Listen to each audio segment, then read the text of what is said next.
Salut tout le monde! Alors écoutez, je suis vraiment hyper contente de vous retrouver dans ce nouveau tutoriel qui m'a été demandé par Sarah Gomez.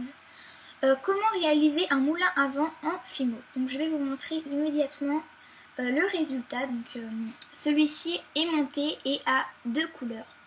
Je me suis pas cassé les pieds pour les couleurs, hein. J'ai pas cherché des trucs hyper élégant, orange et bleu, enfin les couleurs que je n'utilisais jamais, qui allaient bientôt ne plus être bonnes. Donc voilà. Et un autre qui n'est pas monté, à peu près le même, donc les mêmes couleurs, mais à une seule couleur seulement, celui-ci. Voilà. Donc pour le matériel, il vous faudra, aujourd'hui dans ce tuto, je vais vous faire un moulin à vent, donc deux couleurs, deux couleurs de Fimo différentes. Je vais utiliser du orange numéro 42 et du bleu numéro 39. Donc les mêmes couleurs que je vous ai montrées sur mes créations. Il vous faudra également une lame, scalpel, enfin ce que vous voulez. Un emporte-pièce carré, donc de la grandeur que vous voulez. Moi je vais utiliser cette dimension. Un rouleau ou alors si vous avez la pasta machine au cran numéro 4. Et pour finir, un support. Donc voilà quoi. Moi j'utilise pour vous montrer ce petit tupperware en plastique. Ah non, j'ai oublié aussi pour le support, pour fixer vos créations, il vous faut un cure-dent ou un pic à brochette, donc qui se trouve vraiment partout. Moi je vais utiliser un cure-dent car je trouve que ça fait plus joli. Après, si vous voulez un pic à brochette, ça donne ceci. Donc à vous de voir. Donc je vais vous montrer tout de suite comment le réaliser. Donc prenez votre plan de travail. Donc moi je vais prendre ce tupperware. Vous allez prendre votre première couleur de Fimo. Donc moi je vais commencer par le numéro 39, donc en bleu. Vous allez venir faire une boule. Donc, comme ceci. Que vous allez passer à la pasta machine ou alors au rouleau à pâtisserie. Donc, je vais vous montrer ce que ça donne comme épaisseur pour ceux qui n'ont pas de pasta machine. Donc ça m'a donné quelque chose de comme ça, épais de à peu près 1 mm. Ensuite, une fois que vous avez ça, donc moi ma pâte elle est toute mélangée, hein, mais c'est pas grave. Hein. Une fois que vous avez ça, avec votre emporte-pièce, vous allez venir tracer un carré. Donc pour aller plus vite, je l'ai déjà fait. Donc cette fois avec de la pâte bien, pas avec du orange dedans, enfin bien toute bleue. Vous allez faire de même avec la pâte orange. Donc ça vous donne deux petits carrés comme ça, un bleu et un orange. Donc suivant si vous voulez faire passer votre jaune, votre orange, excusez-moi, ou votre bleu dessus ou en bas. Donc vous allez les placer différemment. Donc si vous voulez placer votre bleu comme ceci au-dessus, vous allez le disposer en bas et votre orange par-dessus. Ce qui va donner le même effet que sur ma création. Donc vous allez tout simplement superposer les deux et pour bien qu'elles se collent, appuyer. Mais ne faites pas votre création trop fine. Voilà. Une fois que vous avez appuyé, vous allez reprendre votre emporte-pièce carré et retailler. Attendez, et retailler quelque chose de plus carré, enfin, de mieux quoi. Voilà. Une fois que vous avez obtenu donc ceci, vous allez prendre votre lame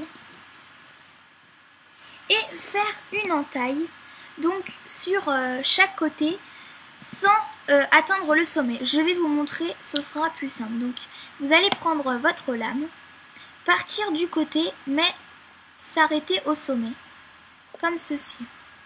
Et vous allez faire de même pour tous les côtés. Surtout ne pas aller au milieu de la création, donc vous allez laisser un espace. Vous allez comprendre par la suite pourquoi. Donc vous faites pareil pour les 4 côtés. Ça vous donne quelque chose comme ceci, vous voyez. Vous pouvez lever les côtés.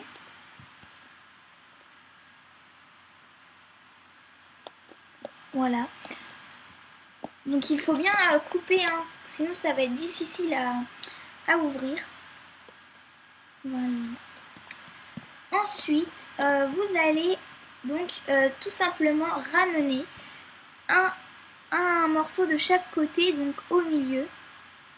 Donc vous n'allez pas le rouler, vous allez tout simplement l'aplatir, le ramener et l'aplatir au milieu, mais ne le serrez pas trop fin. Vous voyez, ne le mettez pas pile au milieu parce qu'après nous allons mettre un rond blanc, enfin un rond, pas celui-là sera orange ou bleu, je sais pas encore. Donc vous allez faire pareil pour tous les côtés. Ensuite pour celui-là. Si vous ramenez un petit peu trop loin, franchement, vous inquiétez pas, c'est pas grave.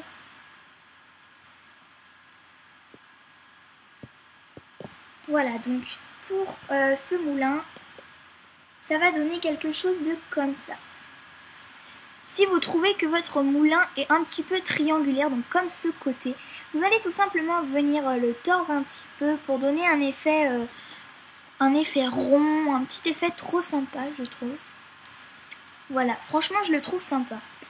Donc, décollez doucement votre création et une fois que vous obtenez ça, donc vous allez reprendre un morceau de Fimo de la couleur que vous voulez pour faire votre rond au milieu. Donc moi je vais reprendre un petit bout de ma Fimo orange numéro 42. Donc pas énormément. Enfin après c'est suivant la grandeur de votre création. Moi j'en ai pris un trop gros bout. Donc. Et faites une boule. C'est encore un petit peu gros.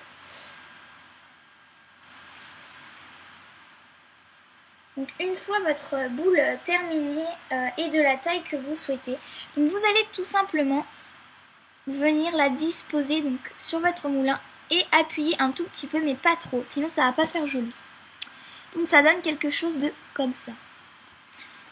Ensuite donc c'est très simple, vous avez pratiquement terminé. Vous allez tout simplement venir prendre votre pic à brochette ou votre cure-dent. Donc en fait j'ai changé d'avis, je vais prendre mon pic à brochette pour changer. Et vous allez, d'abord vous faites cuire votre création. Donc sur les paquets c'est marqué 110 degrés à 110 degrés pendant 30 minutes.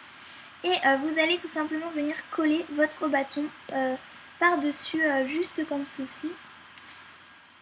Donc je sais pas si ça va tenir mais ça va vous donner quelque chose de similaire à ceci. Attendez, je le fais. Voilà. Hop. Ça va vous donner ceci.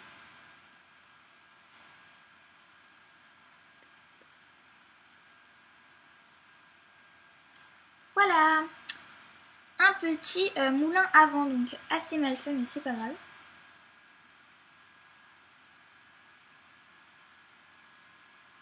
En fait il n'est pas collé et pas cuit, c'est pour ça que ça donne cet effet un petit peu bizarre, mais bon ce n'est pas grave.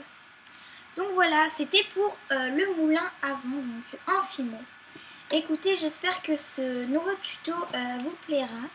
N'hésitez pas à laisser vos commentaires et je remercie encore une fois Sarah Gomez d'avoir eu cette idée qui ne me serait jamais venue. Bon, je vous embrasse tous et je vous dis à très vite dans un nouveau tuto. Salut!